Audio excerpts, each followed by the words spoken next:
Hello friends, मैं पायल स्वागत करती हूँ आपके अपने चैनल संस्कार फॉरएवर में।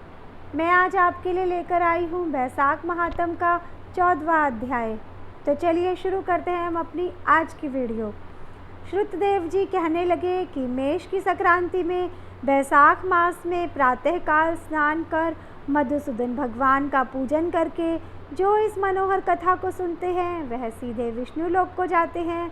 जो दुर्बुद्धि होती है या कथा छोड़कर अन्य काम करने में लग जाते हैं वे रोरक नरक में जाकर पिशाच योनि पाते हैं। यहाँ पर हम एक प्राचीन इतिहास कहते हैं जो पाप दूर कर पवित्र वाला है। प्राचीन काल में गोदावरी के किनारे ब्रह्मोश्वर क्षेत्र में ब्रह्मनिष्ठ बड़े परमहंस दुर्वासा ऋषि के 2 शिष्य रहते थे। वे सदा उपनिषद शास्त्रों में निष्ठावान थे। उन्हें किसी से कुछ अपेक्षा नहीं थी। भीख मांगकर जो कुछ मिलता उसी को खाकर पर्वत की गुफा में रहते थे। ये दोनों तीनों लोक में सत्यनिष्ठ और तपोनिष्ठ नामों से विख्यात हुए। इनमें सत्यनिष्ठ तो सदा कर्मों को करता हुआ भगवान की कथा सुनने और सुनाने में तत्पर रहता था, परंतु पुण्य रूपी कथाओं की व्याख्या के सुनने सुनाने के समय संपूर्ण कार्यों को भी छोड़ देता था तथा कथा समाप्त होने पर अपने नित्य कर्म करता था। वह बिना कथा श्रवण किए अन्न ग्रहण नहीं करता था। अतएव जो मनुष्य ऐसी कथा सुनते हैं उनको जन्म के बंधन नहीं व्यापते और विष्णु भगवान में सच्ची भक्ति तथा स्नेह उत्पन्न होता है। आरती दूर हो जाती है और साधु महात्माओं में सुहृदता उत्पन्न होती है। सत्व बुद्धि से वेद में मति उत्पन्न होती है। निरंजन निर्गुण ब्रह्म उनके हृदय में आकर विराजते हैं। परंतु जहाँ साधु महात्मा न हो, तुलसी न हो, विष्णु जी का मंदिर न हो, काला मृग न हो अथवा कथा न होती हो, वहाँ साक्षात गंगा जी का किनारा भी हो तो त्याग देना चाहिए। वहाँ का मरा हुआ प्राणी 100 जन्म तक कुकर योनि पाता है तथा अंधात मिश्र नरक में पड़ता है। ऐसा उपनिषद विचार कर वह मुनीश्वर सदा विष्णु की भक्ति और कथा श्रवण करने में तत्पर रहता था। मगर दूसरा जो तपोनिष्ठ था वह तो जिह्वा से विष्णु कथा कहता था, न कानों से सुनता था। तीर्थ स्थान करने जाता तो वहाँ पर भी होती हुई कथा भी तप में विघ्न न पड़ जाए इस डर से छोड़ देता था। श्रोता और वक्ता कोई भी उस कर्मनिष्ठ के निकट होकर गृह कार्य के लिए नहीं निकलता था। उस दुरात्मा ने दुर्बुद्धि से ऐसे ही समय बिता अपना शरीर छोड़ दिया। तब वह शमी के वृक्ष पर छिन्नकर्ण नाम का महाबलवान पिशाच हुआ। आश्रयहीन क्षुधा से व्याकुल हो उसका कंठ, ओष्ठ और तालु सूख गए। ऐसे ही अत्यंत दुखी हो अपने किए हुए कर्मों के ऊपर विचार करता हुआ तथा उन्मत्त की तरह इधर उधर घूमता हुआ भटकता रहा। इस प्रकार 10 सहस्र बीत गए। उसे अपना कोई रक्षक दिखाई नहीं देता था।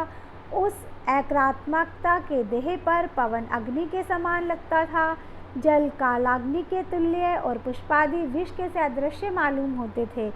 इस प्रकार वह उस सुनसान वन में साधु संग तथा कथा से रहित स्थान में भटकता रहा।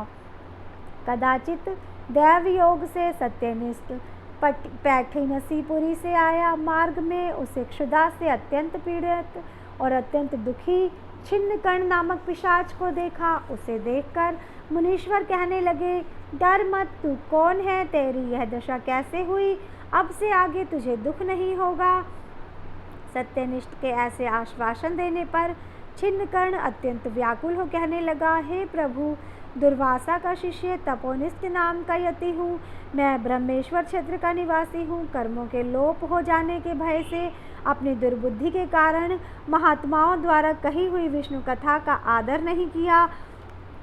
उसी कर्म के घोर परिणाम से मेरी मृत्यु हुई और छिन्नकर्ण नामक पिशाच बन दुखी से अत्यंत व्याकुल हुआ हूँ। आज मेरा भाग्य फिर गया। मेरे ऊपर सब देवता, गुरु तथा साधु संतुष्ट है। हरि भगवान मेरे ऊपर प्रसन्न हैं जो आपके दर्शन हुए। इस प्रकार छिन्नकर्ण त्राही त्राही करता हुआ चरणों पर गिर पड़ा। तब महायशस्वी सत्यनिष्ठ ने उसे दोनों हाथों से उठाकर अपने सुकृत का पुण्य और वैशाख महात्म को क्षण भर सुनने का फल दिया, जिससे उसके पाप तत्काल दूर हो गए और पिशाच की योनि छोड़ दिव्य देह धारण कर महामुनि के परिक्रमा व प्रणाम कर दिव्य विमान में बैठ विष्णु लोक को गया और सत्यनिष्ठ पैठीनसीपुरी को गया तथा बारंबार महात्मय श्रवण की चिंता करने लगा। श्रुतदेव जी बोले, जहाँ शुभ फल देने वाली, सब लोगों के पाप दूर करने वाली विष्णु भगवान की कथा होती है, वहाँ सब तीर्थ अनेक क्षेत्र आ जाते हैं तथा वहाँ के निवासियों को मुक्ति प्राप्त होती है, इसमें संदेह नहीं। फ्रेंड्स, इस तरह से हमारा वैशाख महात्म का 14वां अध्याय पूर्ण होता है। मुझे उम्मीद है आपको मेरी वीडियो पसंद आई होगी। अगर आपको इसमें कोई भी त्रुटि लगती है, किसी भी प्रकार की कमी लगती है या मुझे किसी और चीज़ पर कुछ भी अच्छे से बोलना चाहिए, तो मैं आपके कमेंट बॉक्स में आपके कमेंट का इंतज़ार करूंगी। आप प्लीज़ इसमें लिखकर ज़रूर बताएं और राधे राधे लिखना ना भूलें। जय श्री कृष्णा। राधे राधे।